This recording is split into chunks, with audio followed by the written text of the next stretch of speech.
एजेंडे की तरफ जो है महाराष्ट्र की सियासत से जुड़ा हुआ। महाराष्ट्र में जिस तरह से नई सरकार बनी है, उनके सामने क्या अब चुनौती है या वो चुनौती बन गई है सबके लिए, शिवसेना के लिए? महाराष्ट्र में पिछले एक हफ्ते से जारी सियासी संग्राम नई सरकार बनने के बाद लगभग थमता हुआ सा दिख रहा है। और आज शिवसेना बागी विधायकों के मामले को लेकर एक बार फिर से सुप्रीम कोर्ट पहुंची थी, लेकिन कोर्ट ने उन्हें कोई राहत नहीं दी। इस बीच महाराष्ट्र विधानसभा के विशेष सत्र में बहुमत परीक्षण चुनाव की संभावना है। विधानसभा अध्यक्ष का भी चुनाव होगा। सोमवार को शिंदे सरकार का बहुमत परीक्षण होना है। शिवसेना नेता एकनाथ शिंदे, मुख्यमंत्री और बीजेपी नेता देवेंद्र फडणवीस ने उप मुख्यमंत्री के रूप में अपनी जिम्मेदारी संभाल ली है और नए मंत्रिमंडल के विस्तार को लेकर अब चर्चा तेज हो गई है। शिवसेना, बीजेपी और निर्दलीय विधायकों में कई सारे नाम हैं जिनके बारे में अब चर्चा चल रही है, कौन कौन मंत्री बनेगा। और इस बीच शरद पवार ने मुख्यमंत्री एकनाथ शिंदे को बधाई दी है, लेकिन सरकार के पतन के लिए उद्धव ठाकरे को यह कहा है कि अत्यधिक विश्वास जो अपने लोगों पे किया उसकी वजह हुई। 2019 में बीजेपी शिवसेना को स्पष्ट बहुमत मिलने के बावजूद कांग्रेस के साथ और एनसीपी के साथ मिलकर ये सरकार बनी थी। अब यह सवाल है कि क्या यह गठबंधन आगे भी जारी रहेगा या नहीं रहेगा। यानी शिवसेना, एनसीपी, कांग्रेस जो एक साथ आए थे, सरकार गिर चुकी है, लेकिन भविष्य अब कहां पर जाता हुआ दिख रहा है और खासकर सरकार बनने के बाद अब शिवसेना की स्थिति क्या है। हमारे साथ 3 बेहद खास मेहमान जुड़ेंगे हमारे साथ, लेकिन सबसे पहले हम मुंबई चलते हैं। शिशिर शेलार हमारे संवाददाता जो कि सीधे जुड़े हुए हैं और लगातार वो नजर बनाए हुए हैं पिछले कई दिनों से, जब से शिशिर ये पूरा राजनीतिक संग्राम एक तरीके से हम कहेंगे उठापटक चल रही थी, आप लगातार नजर बनाए हुए थे। अब उद्धव ठाकरे ने प्रेस कॉन्फ्रेंस की, शाम को बीजेपी की भी एक प्रेस वार्ता होने वाली है। क्या सब चल रहा है सरकार गठन के बाद, अब क्या चर्चा है? बिल्कुल, देखिए, हालांकि उद्धव ठाकरे ने स्पष्ट कर दिया था जब उन्होंने अपना इस्तीफा दिया था, तो इस्तीफा देने के बाद जब वो लोगों से मुखातिब हुए तो उन्होंने कहा था कि अब जो मैं है पार्टी को एक बार फिर से बांधने की कोशिश करूंगा और मैं शिवसेना भवन जाता रहूंगा। हालांकि इसी कड़ी में हम देख पा रहे हैं कि कुछ ही मिनटों पहले जो है उद्धव ठाकरे मुंबई स्थित शिवसेना भवन में पहुंच चुके हैं और कुछ ही देर बाद वो मीडिया से भी बात करेंगे। आगे की रणनीति शिवसेना की क्या होगी ये देखना होगा, लेकिन जैसे उन्होंने स्पष्ट कर दिया था कि पार्टी पर ध्यान देना है, पक्ष को एक बार फिर से मजबूत करना है। और एक बात उन्होंने ये भी कही थी कि अब फिर से मतलब जीरो से शुरुआत करनी होगी। इस बात का भी जिक्र उन्होंने किया था कि जिस प्रकार से एक बड़ा पार्टी कैडर, बड़े नेता जो है उनके साथ नहीं रहे, अलग खेमे में चले गए हैं, अलग खेमा बना लिया। हालांकि उस खेमे का आज के अगर वक्त देखा जाए तो क्या भवितव्य होगा ये अब तक स्पष्ट नहीं है, क्योंकि आज भी अगर देखा जाए तो एकनाथ शिंदे का जो खेमा है वो गोवा में है। हालांकि 3 और 4 तारीख को बहुमत स्पष्ट करना है और साथ ही साथ विधानसभा अध्यक्ष का चुनाव भी होना है। हालांकि इस सभी प्रक्रिया में अगर देखा जाए तो ये सभी प्रक्रिया 2 दिन में जो है निपटानी है। इसके बारे में जो है सूचना भी जारी कर दी है और 3 तारीख को मतलब शनिवार को जो है, रविवार को जो है यहाँ पर एक अध्यक्ष पद का चुनाव किया जाएगा और साथ ही साथ जो है सरकार को, जो शिंदे सरकार है उसको अपना बहुमत साबित करना होगा। हालांकि कल जिस प्रकार से ट्विस्ट एंड टर्न हमने देखे महाराष्ट्र की राजनीति में, जो राजनीतिक विशेषज्ञ है वो भी अगर देखे तो कहीं ना कहीं चौंक गए थे, लेकिन इसकी परिणति अगर देखा जाए तो इसका काफी असर महाराष्ट्र की राजनीति पे होने वाला है, खासतौर पर शिवसेना पर होने वाला है। क्योंकि कल सुबह ही शिवसेना की तरफ से जो शिवसेना के सांसद है, प्रवक्ता है संजय राउत, उन्होंने स्पष्ट कर दिया था कि हमने जो है शिवसेना के एक नेता को मुख्यमंत्री बना दिया। अब क्या शिंदे खेमा जो है ये कर पाएगा या नहीं, ये उनका सुबह का वक्तव्य था। और कल ही हमने शाम को देखा जिस प्रकार से शिंदे जो है मुख्यमंत्री बने। शिंदे जो कि स्वयं भी एक शिव सैनिक है, कट्टर शिव सैनिक माने जाते हैं, थाने से वो आते हैं और ऐसे में बीजेपी ने एक बार फिर से जो है शिवसेना के एक सारे शिव सैनिक को जो है मुख्यमंत्री पद पर बना दिया। तो एक बड़ी यहाँ पे खेला यहाँ पे दिखाई दे रहा है बीजेपी का। हालांकि ऐसे में अगर देखा जाए जिस प्रकार से जब उद्धव ठाकरे ने जो है इस्तीफा दिया था तो ये हलचल राजनीतिक गलियारों में कही जा रही थी कि कहीं ना उनको सहानुभूति ना मिल जाए, लेकिन अब लोगों में संभ्रम ये भी है कि अगर विरोध करे तो आखिर किसका करे।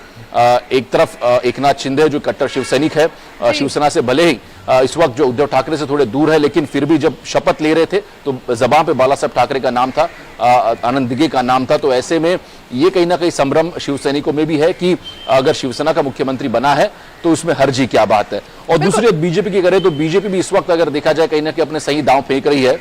और तो ऐसे में आने वाले समय में जो म्युनिसिपल कॉर्पोरेशन का चुनाव है मुंबई के, वो भी मद्देनजर रखते हुए ये निर्णय काफी महत्वपूर्ण बीजेपी के लिए भी हो सकता है। जी। अच्छा शिशिर, यहाँ पर अब सवाल ये भी खड़ा होता है कि ये जो गठबंधन हुआ जिसको अब मुंह की खानी पड़ी, जो एक साथ आए शिवसेना, एनसीपी, कांग्रेस, शरद पवार की तरफ से जो स्टेटमेंट आता है और लगातार जिस तरीके की बयानबाजी हो रही है और एकनाथ शिंदे का बाहर जाना और अब मुख्यमंत्री बन जाना, इस सब के बाद क्या शिवसेना खेमे में अब ऐसा भी चल रहा है कि अब जो गठबंधन था उससे निकलकर बाहर अपनी पार्टी को फिर से मजबूत करने की कोशिश की जाए? क्योंकि अब तो सवाल ये भी खड़ा हुआ है कि शिवसेना का वजूद कहां पर बचता हुआ दिख रहा है।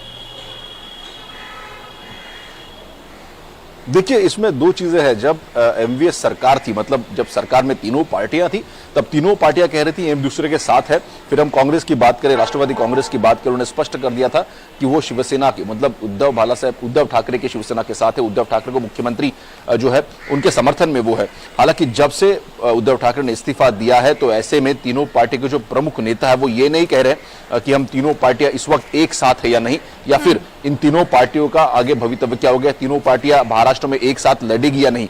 कल भी अगर देखा जाए तो शरद पवार ने प्रेस कॉन्फ्रेंस कर दी, लेकिन किस प्रकार से शिवसेना और राष्ट्रवादी कांग्रेस क्या आगे आने वाले समय में उनके साथ रहेंगे, इस बारे में कोई स्पष्टता नहीं है। वहीं दूसरी ओर अगर शिवसेना की बात करें तो शिवसेना कह रही है कि हम पार्टी को बांधने की कोशिश कर रहे हैं, मतलब स्वयं की पार्टी को बांधने की कोशिश इस वक्त कर रहे हैं। तो ऐसे में क्या कांग्रेस और राष्ट्रवादी कांग्रेस को भी साथ में लेकर आने वाला जो सफर है वो तय करेगी शिवसेना, ये भी उसमें बारे में कोई स्पष्टता नहीं है। वही कांग्रेस की अगर हम बात करें तो कांग्रेस के जो नेता थे वो कह रहे थे कि हम शिवसेना को साथ में, सरकार में है तो साथ में ही रखेंगे, लेकिन अब जब सरकार नहीं रही तो अब कहीं ना कहीं कांग्रेस में भी सुर कुछ अलग दिखाई दे रहा है। यहां पर कारण इसके पीछे ये भी है, जिस प्रकार से जो है निर्णय लिए गए एक आखिरी कैबिनेट में, फिर चाहे वो औरंगाबाद का संभाजीनगर करने का निर्णय हो या फिर धाराशिव, उस्मानाबाद को धाराशिव करने का निर्णय हो, पार्टी के वरिष्ठ नेताओं ने जो राज्य में, उन्होंने इस बात को हरी झंडी दिखा जरूर दी है, लेकिन जो नीचे का नेतृत्व है कांग्रेस का, वो इसको किस प्रकार से ले रहा है ये भी देखना होगा। बिल्कुल बिल्कुल शिशिर, बहुत बहुत शुक्रिया इस तमाम जानकारी के लिए। और आज दिन भर कई सारी गतिविधियां चलने वाली हैं। उद्धव ठाकरे, जिस तरह शिशिर बता ही रहे हैं, उद्धव ठाकरे की प्रेस कॉन्फ्रेंस होने वाली है। उसके अलावा देवेंद्र फडणवीस भी अपने पार्टी के नेताओं के साथ बैठक करेंगे। दूसरी तरफ गोवा में एकनाथ शिंदे की बैठक अपने विधायकों के साथ हो रही है। तो तमाम जो हलचल है अब मंत्रिमंडल विस्तार से पहले, या हम कहेंगे कि मंत्रिमंडल बनने से पहले, उस सबको लेकर के है। अब मैं आपके सामने लाती हूं हमारे साथ जो विशेष मेहमान जुड़ गए हैं अब इस विषय पर चर्चा के लिए। हमारे साथ श्वेता शालिनी है जो कि प्रवक्ता है बीजेपी के। अब हमारे साथ आनंद दुबे जी है जो कि नेता है शिवसेना के, और हमारे साथ डीके दुबे जी हैं जो कि वरिष्ठ वकील हैं, और जिनसे हम जानना चाहेंगे कि आखिर संवैधानिक संकट की स्थिति में क्या अब शिवसेना है या नहीं है, क्योंकि सवाल ये खड़े हो रहे हैं। लेकिन सबसे पहले मैं आपके पास आना चाहूंगी आनंद जी, जिस तरह उद्धव ठाकरे कह रहे हैं कि एकनाथ शिंदे शिवसेना पार्टी के मुख्यमंत्री नहीं है, जब इतने सारे विधायक उनके साथ हैं, आपके साथ सिर्फ 16 विधायकों का समर्थन अब हासिल है, तो शिवसेना असली कहां है? देखिए, ऐसा है कि तथाकथित शिवसेना के मुख्यमंत्री यदि कोई कहना चाहता हो तो हम उस पर कोई टिप्पणी नहीं करना चाहते, लेकिन अगर शिवसेना के अलावा कोई मुख्यमंत्री शिवसेना का अपने आप को कहता है तो वह शिवसैनिक नहीं है, क्योंकि जो असली शिवसेना है उद्धव ठाकरे जी के साथ है। कार्यकारिणी की बैठक में उनको सर्वसम्मति से अपना नेता चुना गया, सारे अधिकार उनको दिए गए, पार्टी के कार्यकर्ता से लेकर सांसद तक सब उनके साथ हैं। ठीक है, विधायक छोड़ के गए हैं, टूट कर गए हैं, वो सरकार भी बनाए हैं, उनको मुबारकबाद हो, लेकिन वह शिवसैनिक नहीं, क्योंकि जो शिवसैनिक होता है, जो बाला साहब ठाकरे जी की विचारधारा पर चलता है, वो उन्हीं की पार्टी को तोड़कर, क्योंकि मुझे याद है अटल जी कहते थे कि अगर किसी को खरीद फरोख्त करके तोड़ मोड़ के सरकार बनानी हो तो ऐसी सरकार को मैं चिमटे से भी नहीं छूऊंगा। आपको याद होगा भरे पार्लियामेंट में कहा था उन्होंने। तो हम सब तो उनका सम्मान करते, हमने उनसे बहुत कुछ सीखा है। 28 साल उनके सानिध्य में हमारा गठबंधन भी रहा है। तो ये जो सरकार बनी है, ये सरकार कल किस नाट्यक्रम से गुजरी आपने देखा कि 106 सीटों के दल को उप मुख्यमंत्री बनना पड़ रहा है, 50 लोग जहां हैं वो मुख्यमंत्री बन जा रहा है। पहले कहा जाता है कि बीजेपी में देवेंद्र जी बाहर से सपोर्ट करेंगे, फिर पता नहीं किसका फोन आता है, जो मैंने टीवी पर देखा है, मुझे पता नहीं कि ये सब क्या हुआ है, पर ठीक है, अब उनको मुबारकबाद हो। हमारे उद्धव ठाकरे जी ने आज प्रेस कॉन्फ्रेंस की सेना भवन में, उन्होंने स्पष्ट कर दिया कि अगर 2.5 साल पहले हमारी बात मान लिए होते तो शायद मुझे कभी मुख्यमंत्री बनना ही नहीं था। पहले 2.5 साल या देवेंद्र जी बन जाते, या पहले 2.5 साल एकनाथ शिंदे बन जाते। तो और 2.5 साल तो कम से कम नहीं, एक सेकंड आनंद जी, तो मतलब सारा जो खेला था वो मुख्यमंत्री पद को लेकर था? क्योंकि सवाल तो ये खड़े किए गए एकनाथ शिंदे की तरफ से कि हिंदुत्व के एजेंडे से ही आप लोग भटक गए थे, इसलिए सब हुआ। नहीं नहीं नहीं नहीं नहीं, ऐसा नहीं है। जो 2.5 साल पहले मातोश्री में जब अमित शाह जी आए थे तो उन्होंने कहा था कि 2.5 साल पर हम बात कर लेंगे, आप डोंट वरी, हम लोकसभा लड़ रहे हैं साथ में, हम विधानसभा साथ में लड़ रहे हैं, हम देख लेंगे। लेकिन बाद में वो मुकर गए, उन्होंने कहा कि नहीं ऐसी कोई बात नहीं हुई थी। तो फिर हम पहले मुख्यमंत्री बने। लेकिन मुझे दुख अपना तो चलो ठीक है, हमने क्या खोया क्या पाया नहीं। मैं बीजेपी को सोच रहा हूं कि अगर 2.5 साल पहले हमारी गठबंधन की बात मान ली गई होती तो कम से कम बाद वाला 2.5 साल तो बीजेपी को मिलता। लेकिन बीजेपी को क्या मिला? बीजेपी तो उप मुख्यमंत्री बन गई। अब पता नहीं उसके पीछे क्या दर्द है। ये मैं श्वेता जी से ही पूछ लेती हूँ कि आखिर बीजेपी को क्या मिला श्वेता जी, क्योंकि शिवसेना जहां खड़ी है उसकी चिंता नहीं आनंद जी को, उनको इस बात की चिंता है कि इस वक्त सरकार में बीजेपी कहां खड़ी है। जवाब दीजिए। देखिए ऐसा है, मेरे काबिल दोस्त जो हैं वो बिल्कुल उद्धव जी के प्रेस कॉन्फ्रेंस से ही शब्द उठा रहे हैं। उन्होंने ही कहा तथा कथित शिवसैनिक। बिल्कुल आज जैसे वो बाहर आए और लोगों से सामने आकर उन्होंने बातचीत की, वैसे ही यदि 2.5 साल पहले उन्होंने फडणवीस जी के लिए दरवाजे बंद नहीं किए होते और उनसे बातचीत की होती तो शायद फडणवीस जी इतना ही बड़ा दिल रखते उस समय भी। क्योंकि हमारी देखिए, आप इसको कूटनीति कहें चाहे रणनीति कहें, हमारे लिए ये राष्ट्र नीति है और धर्म नीति है और हमेशा रहेगी। इसी तरीके से यदि उद्धव जी ने हिंदुत्व नहीं छोड़ा होता तो शायद इतने लोग उनको छोड़ के नहीं चले जाते, उनके अपने लोग। शायद उद्धव जी अगर फेसबुक पे नहीं चलाते सरकार, तो ये सरकार अभी भी चल रही होती। शायद वो कॉमन मिनिमम प्रोग्राम में अपने बाला साहेब, अपने पिताजी और अपने विचारधारा को नहीं भूल जाते, तो शायद में तो बहुत कुछ हो सकता है। और आज सबसे बड़ा दर्द शायद उद्धव जी को और मेरे काबिल मित्र को इसीलिए हो रहा है क्योंकि सचमुच में बाला साहेब का सपना साकार हुआ है। आज इसीलिए दूसरे के सुख से इनको ज्यादा दुख हो रहा है। हमारे पक्ष में क्या होता है, देखिए देवेंद्र फडणवीस जी एक मेरे जैसे छोटे कार्यकर्ता के लिए आज उन्होंने सचमुच में ये साबित किया है कि हमारी party is a party with difference. हमारे यहाँ कहा जाता है कि भाई राष्ट्र प्रथम है और पक्ष उसके बाद अंत में स्वयं आता है। चाहे आपको कोई निर्णय लेना अच्छा लगे चाहे नहीं अच्छा लगे, आपके लिए बहुत जरूरी है। आज हमारे लिए जरूरी था, महाराष्ट्र के लिए जरूरी था कि एक स्थिर स्थायी सरकार आए और देवेंद्र फडणवीस ने वो दिया है। ठीक है श्वेता जी। आनंद जी, मैं इससे पहले कि डीके दुबे जी से समझने की कोशिश करूं, मैं आपसे जरूर आनंद जी ये जानना चाहूंगे। चलिए बीजेपी की तो चिंता आप कर रहे हैं, लेकिन चिंता तो इस बात की भी अब होनी चाहिए कि 16 विधायकों के साथ अब तक की सबसे बड़ी, एक तरीके से हम कहेंगे बगावत के दौर से, या सबसे बुरी स्थिति में अगर खड़ी है तो शिवसेना खड़ी है। कहां आप नंबर सोचिए 2 की पार्टी से 5 पर आ गए। तो पहले तो आपको अपने बारे में मंथन करना होगा कि आपका भविष्य अब अगले 2.5 साल में कहां जाता हुआ दिख रहा है। बिल्कुल सही सवाल पूछा कि चिंतन और मंथन तो करना ही है। पार्टी जरूर थोड़ी सी कमजोर हुई है, लोग निकल के गए हैं और उस पर आज उद्धव ठाकरे जी ने कहा है कि मैं स्वयं अब इसकी लड़ाई लड़ूंगा और सेना भवन आकर लोगों से मिलूंगा, महाराष्ट्र का दौरा करूंगा, जनसभाएं करूंगा। ठीक है, अब चूंकि देखिए मैंने सुना था कि बड़े से बड़े युद्ध में हारने के बाद भी योद्धा अपने परिश्रम से फिर युद्ध जीत जाते हैं। तो ये हार और जीत का प्रश्न नहीं है। अरे भाई, जो विधायक आज हमें छोड़कर गए हैं कल तो उन्हें भी छोड़कर जा सकते हैं। उसकी विश्वसनीयता क्या है? वो कौन है? अगर वो इतने विश्वसनीय होते तो पहली बात तो हमें ही छोड़कर नहीं जाते। जो हमसे निराश हो सकते हैं, स्वाभाविक सी बात है कि वो कुछ दिनों के बाद उनका मोह भंग बीजेपी से भी हो सकता है। तो ये आपको आगे देखना होगा कि आने वाले समय में ये जो भारतीय जनता पार्टी का कल मैंने देखा, बेचारे लड्डू भी नहीं खाए, सब फेंक दिए गए होंगे कहीं। लेकिन कितनी निराशाजनक बात है कि एक फोन से दिल्ली से पूरा खेल बिगड़ जाता है। अच्छा चलिए ठीक है, कमाल की नहीं, पार्टी।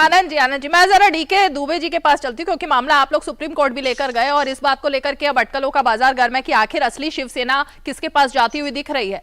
आप मुझे थोड़ा सा डीके दुबे जी समझाइए कि संविधान के हिसाब से देखें या अगर हम देखें कि लीगली इस मुद्दे को अभी कहां पर जाता हुआ दिख रहा है, पार्टी की जो लड़ाई है लोगों की और पार्टी के ऊपर वर्चस्व की, वो कहां पर जाती हुई दिख रही है?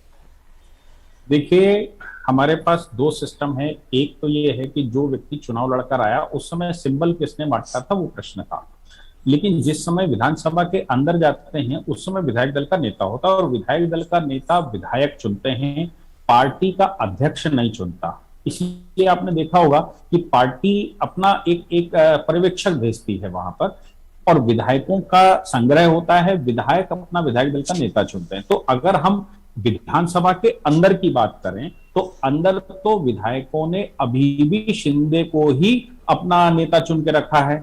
इसलिए अब जो डिस्प्यूट खड़ा किया जा रहा है वो है कि पार्टी की कमान हमारे पास है कि आपके पास। इसलिए अंदर कोई समस्या नहीं है। अंदर समस्या से मतलब यह है कि विधानसभा के अंदर विधायक दल का नेता जिसको वोट दे रहा है वो डिसीजन फाइनल होता है। बाहर से पार्टी कुछ भी कहती रहे वो डिसीजन फाइनल नहीं होता और विप भी विधानसभा के अंदर ही लागू होती है, विधानसभा के बाहर पार्टी की बैठक के लिए विप लागू नहीं होती। दूसरी बात जो सबसे महत्वपूर्ण यहां पर है, आपको याद है समाजवादी पार्टी का डिस्प्यूट पैदा हुआ था बाप और बेटे के बीच में, मुलायम सिंह और अखिलेश यादव के बीच में। तो दोनों ने सिंबल क्लेम किया था चुनाव आयोग के पास कि भाई शिवसेना, जब वो समाजवादी पार्टी वो भी कह रहे थे हम भी हैं और वो भी कह रहे थे कि हम भी हैं और बाप बेटे कह रहे थे। मुलायम सिंह जी ने पार्टी स्थापित की थी, लेकिन जिस समय वो विधायक दल के नेताओं ने अपना नेता चुना, बाकी पदाधिकारियों ने जो भी कॉन्स्टिट्यूशन रहा होगा उसके अनुसार अखिलेश यादव ने प्रेजेंटेशन किया था और मुलायम सिंह जिन्होंने पार्टी बनाई थी उनको ही बाहर का रास्ता दिखाते हुए वो राष्ट्रीय अध्यक्ष बन गए थे और पार्टी पूरी उनके पास आ गई। तो ये जो लड़ाई है मुझे लगता है ये अभी चुनाव आयोग के पास जाने वाली आगे बिल्कुल। और इसीलिए संवैधानिक जो स्थिति है उसी को लेकर कोर्ट के दरवाजे पर भी जा रही है शिवसेना और लगातार इस मामले में देखा जा रहा है। चलते चलते आनंद जी, आपसे मैं ये जरूर जानना चाहूंगी कि आपने बात कही और खासकर उद्धव ठाकरे ने जब प्रेस कॉन्फ्रेंस की उसमें उन्होंने ये बात कही कि अब वो जनता के बीच जाएंगे, तमाम बात करेंगे और फिर से पुरानी शिवसेना को सशक्त बनाने की कोशिश करेंगे। तो एनसीपी कांग्रेस जिनका साथ भारी पड़ गया, आपको नहीं लगता शिवसैनिकों को ये साथ पसंद नहीं आया और यही सबसे दुख का कारण था? क्या वो साथ अभी भी बरकरार रहेगा? देखिए, ऐसा है कि हर पार्टी की अपनी विचारधारा, अपनी आइडियोलॉजी, काम करने का तरीका। कुछ पार्टियां आपस में गठबंधन करती हैं, कुछ चुनाव के बाद करती हैं, कुछ पहले करती हैं। तो ये पार्टी का शीर्ष नेतृत्व तय करेगा कि हमें अकेले जाना है कि हमें कोई सहयोगी दल साथ लेना है। लेकिन ये सब अभी भविष्य की बातें हैं। फिलहाल हमारे सामने जो सबसे बड़ी चुनौती है कि हमारा कैडर, हमारा वोटर जो कहीं ना कहीं ये सब देख के कहीं घबरा रहा हो, तो उसके मन में आत्मविश्वास पैदा करना कि नहीं, बाला साहब ठाकरे जी का आशीर्वाद तुम्हारे साथ है, उद्धव जी का नेतृत्व तुम्हारे साथ है, आदित्य ठाकरे जी जैसे एक युवा नेता आपके साथ हैं, तो पूरी ताकत से लगे रहिए। और देखिए, हार जीत होता है। अटल जी हमेशा कहते थे क्या हार में क्या जीत में किंचित नहीं भयभीत में। हालांकि वो भाजपा अब रही नहीं। भाजपा अटल जी और अडवाणी जी को केवल तस्वीरों में देखा करती है, उनकी बातें नहीं मानती। लेकिन हम तो आज भी अटल जी का बड़ा सम्मान करते हैं। ये सुनकर बहुत अच्छा लग रहा है आनंद जी कि अब शिवसेना अटल बिहारी वाजपेयी को कोट कर रही है और उनकी बात पर कायम करने के लिए, आगे बढ़ने के लिए बात करी। चलते चलते आपको श्वेता जी कहना चाह रही हैं जी। देखिए, ऐसा है, एक चीज याद रखिए कि जब सपा ने ये डिसाइड किया था और उनके सैनिकों ने ये डिसाइड किया, उनके मतदाताओं ने, आज जब उद्धव जी बाहर आए और प्रेस कॉन्फ्रेंस लिया तो उन्होंने सबसे पहली बात ये बोली कि भाई मतदाताओं की सोचो। उस समय नहीं सोचा था जब मतदाताओं के मत के पीछे जाकर जिस नरेंद्र मोदी ने आपके लिए संघर्ष करते हुए आपके लोग चुन के लाए, उनके पीठ में खंजर भोंका था, तब आपको ये याद नहीं आया था? तब आपको कॉमन मिनिमम प्रोग्राम याद आया था? तो याद रखिए, सपा ने अपने फाउंडर को ही बाहर निकाल दिया था। उसी तरीके से ये शिवसैनिक, ये मतदाता आज डिसाइड करेंगे, क्योंकि असली शिवसेना वही शिवसेना रहेगी जो बाला साहेब के सिद्धांतों पर चलेगी। और आज बाला साहेब का एक सच्चा शिवसैनिक कुर्सी पर बैठा है। जब मौका आया था तो स्वयं उनके बेटे ने यह तय किया कि वो कुर्सी पकड़ेंगे और ना कि असली शिव सैनिक को देंगे। ठीक है। अब जब मौका आया है तो शिव सैनिक ये भी तय करेंगे कि कल का उनका रास्ता कैसा होगा। एकनाथ शिंदे जैसा होगा, जहां एक आम ऑटो रिक्शा चालक महाराष्ट्र का मुख्यमंत्री बन सकता है, एक चाय वाला प्रधानमंत्री बन सकता है। और इसी विचारधारा को मद्देनजर रखते हुए मुझे लगता है ये असली शिवसेना बनकर रहेगी। ठीक है आनंद जी, मेरे पास समय की बाधा है, लेकिन आप जल्दी से कुछ बोलिए। क्या बोलना चाहते हैं? 20 सेकंड। हाँ श्वेता जी ने बहुत अच्छी बात कही कि मतदाताओं के साथ गलत व्यवहार हुआ, अपमान हुआ। अरे भाई 2019 में उद्धव जी ने बोली, मैंने नहीं बोली। 100 मैं बता रहा हूं 106 सीटें जीतने वाली बीजेपी 2.5 साल बाद बागियों पर भरोसा करके उनको मुख्यमंत्री बना देती है। हमारे लिए और वो बागी नहीं 106 है, सीटें हमारे लिए वो आपके लिए असली संत सैनिक है, है। आपके लिए संत भूलिए है, मत, आपके लिए महात्मा है, आपके लिए महात्मा है, और मुलायम आपके लिए जी बाहर महात्मा कर दिए है, गए थे, यही आपके लिए सुप्रीम कोर्ट संत आप लोग को हैं। बार-बार अरे अंतिम सुनिए फैसला आया आनंद नहीं जी, है, श्वेता जी। आनंद जी, अंतिम फैसला आया नहीं है। आनंद जी, आप उनको बागियों का नाम जरूर दे रहे हैं, लेकिन आप देखिए अगर 39 विधायक एक तरफ, 16 विधायक एक तरफ, तो उनको बागियों की संख्या मत दीजिए ना। वो तो अपने आप को आप कह रहे हैं कि जब पूरी पार्टी आधी से ज्यादा 2/3 पार्टी जब उनके पास है तो फिर बागी कैसे होगा? आपकी निगाह में वो विधायक जो हैं वो बागी भले, हमारी निगाह में नहीं, ऐसा वो कह रहे हैं। नहीं ऐसा वो कहते हैं। हाँ। उनका काम है कहना, लोगों का काम है तय करना। हम तय करेंगे ना, जनता तय करेगी। चलिए ठीक है, जनता की अदालत सबसे बड़ी होती। बिल्कुल, और जनता की अदालत ये तय करेगी। बहुत बहुत शुक्रिया आप तीनों ही खास मेहमान हमारे साथ इस विशेष चर्चा में जुड़े। तो महाराष्ट्र में जिस तरह से अभी भी खींचतान जारी है और अब इस बात को लेकर जिस तरह से एक के बाद एक लगातार नेता, चाहे वो उद्धव ठाकरे हो, तमाम शरद पवार हो, वो सब सामने आ रहे हैं। और अब जो निगाहें हैं वो बीएमसी चुनाव से पहले इस बात पर लगी हैं कि सत्ता में मंत्री आखिर कौन कौन बनेगा। फिलहाल ले लेते एक छोटा सा ब्रेक के बाद कुछ और खबरें।